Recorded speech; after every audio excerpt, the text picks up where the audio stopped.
¿Has estado usando estos versículos fuera de contexto sin siquiera saberlo? Hoy te explico el verdadero significado detrás de los versículos más populares y mal citados de toda la Biblia. Empecemos con el versículo: el que esté sin pecado, que tire la primera piedra. Juan 8:7. Este versículo se ha convertido en un escudo contra toda corrección. Cuando alguien señala una conducta incorrecta, muchos responden con esta frase como si Jesús hubiera dicho: nadie tiene derecho a decir nada. Pero eso no es lo que está pasando en esta escena. Jesús no estaba desautorizando la justicia, sino revelando la hipocresía de quienes querían apedrear a una mujer mientras ignoraban su propio pecado. No olvidemos que al final del encuentro, Jesús le dice a la mujer: vete y no peques más. Juan 8:11. Jesús no aprobó su pecado, tampoco negó que necesitara cambio. Él la salvó de una condena injusta, pero también la llamó al arrepentimiento. Este versículo no elimina la corrección, sino que nos recuerda que debe venir desde un corazón limpio, no desde uno arrogante y vengativo. No se trata de dejar de hablar del pecado, sino de hacerlo con integridad y misericordia. Otro versículo sacado de contexto es: todo lo puedo en Cristo que me fortalece. Filipenses 4:13. Este es probablemente uno de los versículos más citados fuera de su contexto. Se usa como bandera de victoria para alcanzar sueños, superar retos o conquistar metas personales. Pero si vemos lo que Pablo realmente estaba diciendo, descubrimos un mensaje mucho más profundo. Antes de esa frase, él escribe: he aprendido a contentarme, cualquiera que sea mi situación.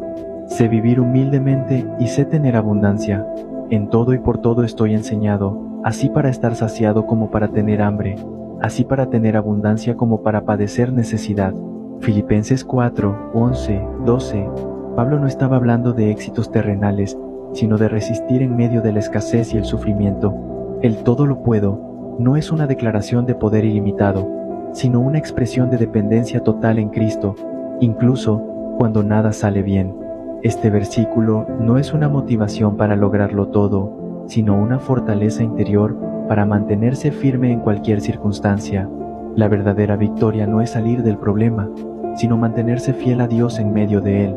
Otro versículo sacado de contexto es: no juzguéis para que no seáis juzgados. Mateo 7:1. Este versículo se ha convertido en una frase popular para evadir cualquier tipo de corrección. Muchos lo interpretan como una prohibición absoluta de juzgar, como si Jesús estuviera diciendo: no te metas en la vida de nadie. Pero esa interpretación no hace justicia al contexto. Solo 2 versículos después, Jesús añade algo clave: hipócrita, saca primero la viga de tu propio ojo, y entonces verás bien para sacar la paja del ojo de tu hermano. Mateo 7:5. Esto no elimina el acto de juzgar, sino que lo encuadra dentro de la integridad. Cristo no condenó el juicio en sí, sino el juicio que viene desde un corazón arrogante y ciego a su propia condición. Además, en Juan 7:24, Jesús dijo: no juzguéis según las apariencias, sino juzgad con juicio justo. Él nos llama a evaluar, discernir, pero con justicia, no con prejuicio. El objetivo no es aplastar al otro, sino ayudarlo a ver con claridad. No se trata de condenar, sino de redirigir al arrepentimiento con humildad y verdad. Juzgar correctamente implica mirar hacia adentro antes de mirar hacia afuera. Es examinar nuestras intenciones, nuestras fallas, y acercarnos al otro no como jueces superiores, sino como hermanos que también necesitan gracia. Otro versículo sacado de contexto es: donde están 2 o 3 congregados en mi nombre, allí estoy yo en medio de ellos. Mateo 18:20. Muchos han interpretado esta frase como si significara que cualquier reunión cristiana, por pequeña que sea, tiene automáticamente la presencia de Dios garantizada, pero el contexto apunta a algo mucho más específico. En los versículos anteriores, Jesús explica un proceso para corregir a alguien que ha pecado. Primero, hablar en privado, luego, llevar testigos si no hay arrepentimiento. Finalmente, informar a la comunidad si la persona sigue sin responder. En ese marco, Jesús afirma: todo lo que atéis en la tierra será atado en el cielo. Mateo 18:18. Está hablando de autoridad espiritual ejercida por la Iglesia cuando trata con el pecado con justicia y unidad. Él Donde están dos o tres, se refiere a ese grupo que busca restaurar a alguien en el nombre de Cristo, no a un café entre amigos. Jesús asegura que cuando la Iglesia actúa de forma correcta y piadosa, Él está presente respaldando esa acción. Es una promesa de su presencia en procesos difíciles, no un sello automático sobre cualquier reunión casual. Otro versículo fuera de contexto es: el Señor peleará por vosotros y vosotros estaréis tranquilos. Éxodo 14:14. Suena como un versículo para quedarse quieto y no hacer nada. Algunos lo usan como excusa para no actuar, no avanzar, no tomar decisiones. Dios se encargará de todo, pero esa no fue la instrucción completa. Dios sí dijo eso, pero en el siguiente versículo le dice a Moisés: di a los hijos de Israel que marchen. Éxodo 14:15. En otras palabras, Dios va a pelear, pero tú tienes que moverte. Hay un momento para quedarse quieto y otro para dar pasos de fe. Este versículo nos recuerda que confiar en Dios no significa pasividad, sino obediencia activa. Él abre el mar, sí, pero tú debes cruzarlo. Él pelea, pero tú caminas. No se trata de quedarte paralizado esperando milagros, sino de avanzar mientras crees que Él va contigo. Otro versículo fuera de contexto es: porque yo sé los planes que tengo para vosotros, declara el Señor, planes de bienestar y no de mal, para daros un futuro y una esperanza. Jeremías 29:11. Este versículo se ha convertido en un símbolo de esperanza personal inmediata, como si Dios prometiera bendiciones visibles en el corto plazo, pero su verdadero significado está enmarcado en una situación compleja. En el versículo anterior, el Señor dice: cuando se cumplan 70 años para Babilonia, yo os visitaré y cumpliré mi buena palabra. Jeremías 29:10. Dios no promete una salida rápida, sino una fidelidad prolongada. Su plan no era evitar el sufrimiento del exilio, sino asegurar que ese tiempo también tenía un propósito.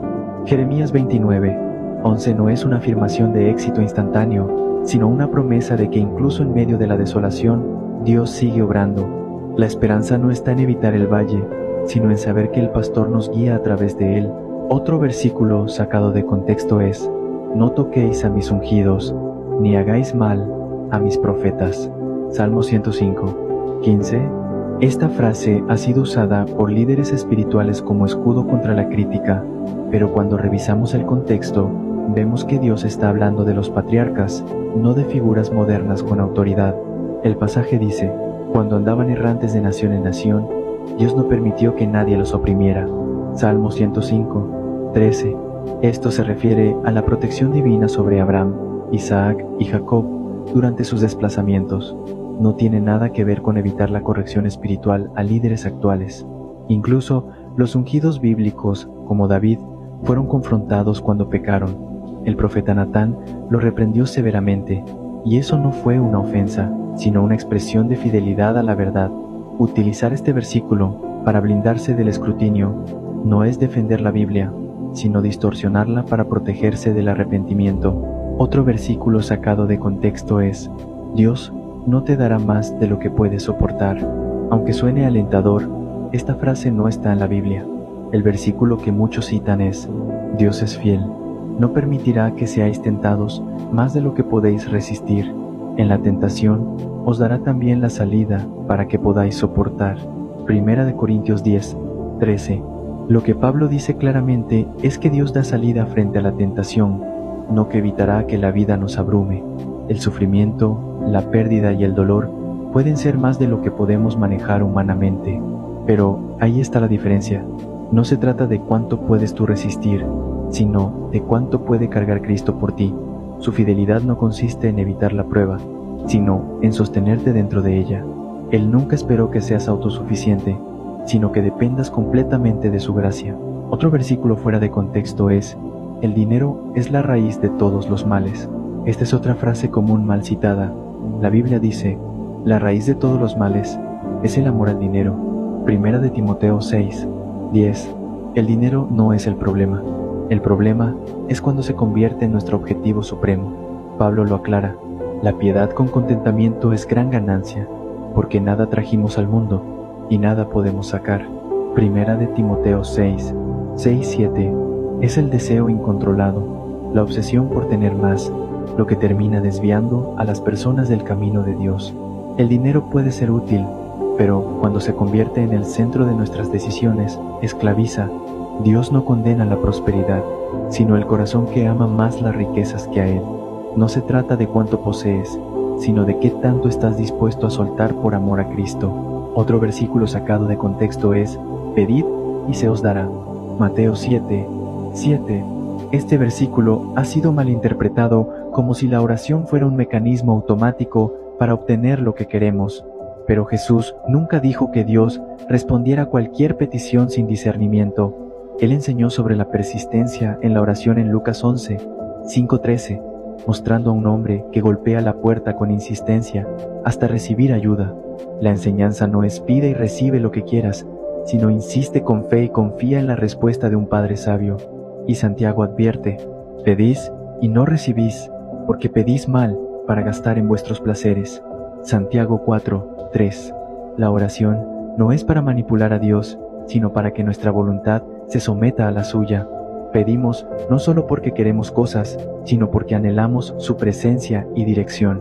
A veces la respuesta será sí, otras veces será espera, y otras un rotundo no, pero siempre será lo mejor, porque Él sabe lo que realmente necesitamos.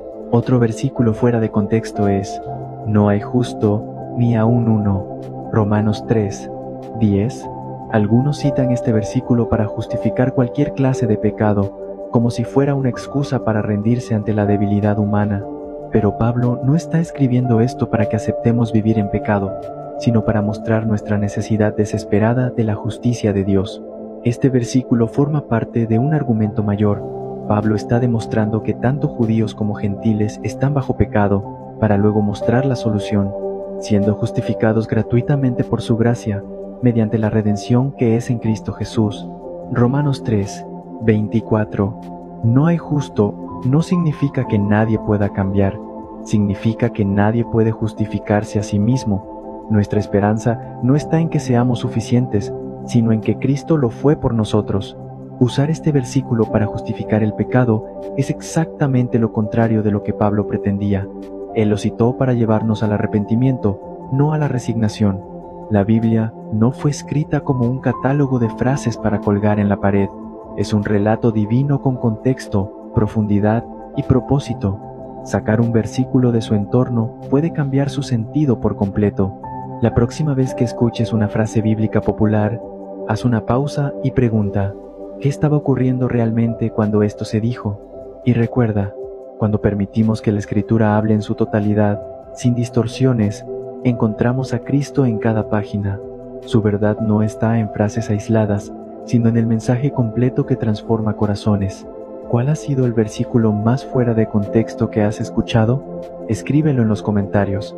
Y si este video te ayudó a ver la Biblia con más claridad, compártelo. Alguien más necesita conocer la verdad detrás de estas palabras tan conocidas, pero tan mal entendidas.